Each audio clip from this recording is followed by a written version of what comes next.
Hi guys, good morning, good morning, magandang morning, walang ulan, wala ring mainit na araw. Ang daming bunga ng sili guys, hindi ko naman yan makukonsumo, mabubulok lang. Yan naisipan kong gumawa ng garlic chili sauce. Ayan, para may magamit, harvest muna ako ng sili. Harvest na sili sa garden para may magamit sa gagawin kong garlic chili sauce. Ayan na nga guys. Harvest ako ng harvest hanggang makaipon ng sapat na sili para sa aking garlic chili sauce. Gupit pa more, harvest pa more. Dami pang bunga. Sige pa, harvest pa. Ayan. Ginugupit ko ng gunting. Isa-isa. Tapos nilalagay ko sa lalagyan na stainless. Dami pa, balik pa. Harvest pa more. Ayan na guys yung naipon kong harvest. Ayan. Tapos prepare na natin. Ayan na tinatanggalan ko ng talukap. Tapos bawang, isang buong bawang na malaki.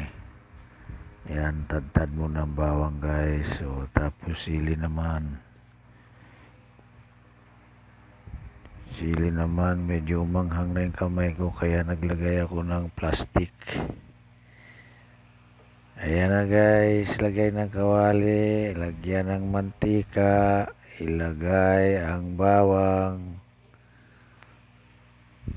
Kunting halo, lagay ang sili. Low fire lang yan. Low fire lang ang apoy niyan guys. Tapos after 30 minutes, ayan na, nangitim na siya. Halo-halo. Tapos nilagyan ko na ng brown sugar. Kaya hinahalo ko siya para matunaw yung sugar. Halo, tapos mahinang apoy lang, pinakamahina lang ang kanyang apoy.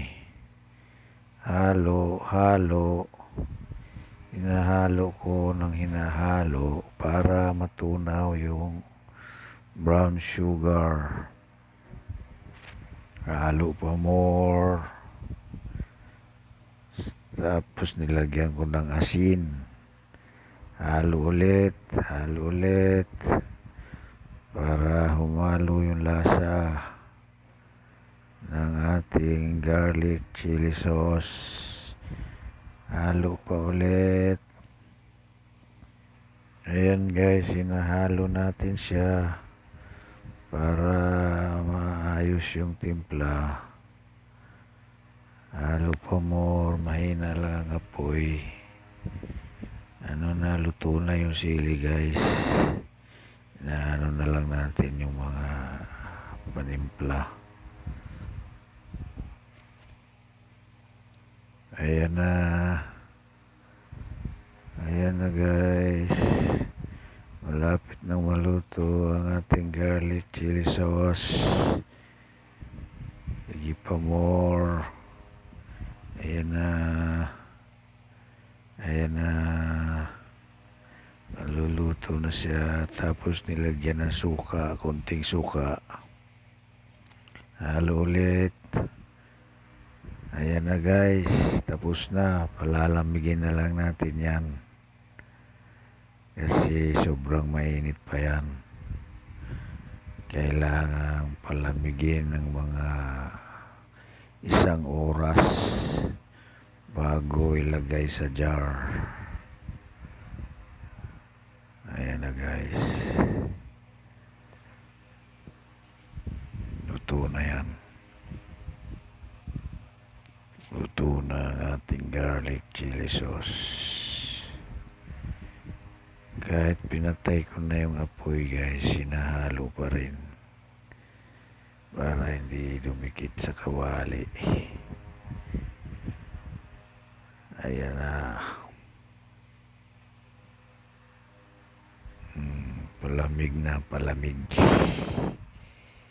Palamigin na natin siya ng mga 30 minutes hanggang 1 oras.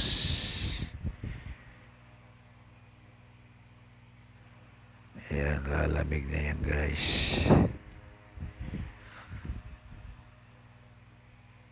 Nahalo pa rin kahit nawala ng apoy.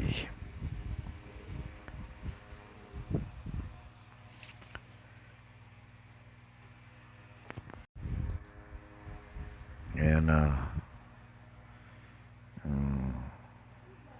Lutong-luto na yung sili at bawang.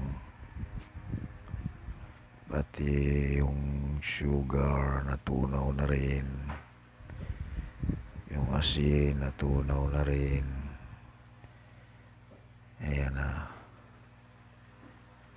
Tinikman na ni Kuya Pong. Okay na ang lasa, maanghang, pati alat, tamang-tama lang.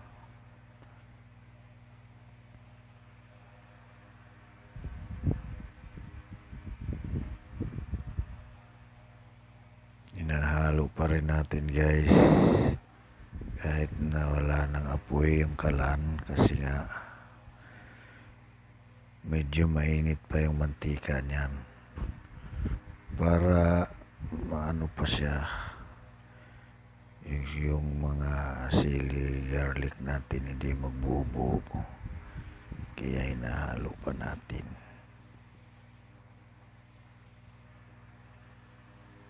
Pagkatapos palamigin guys, ayan na yung finished product niya.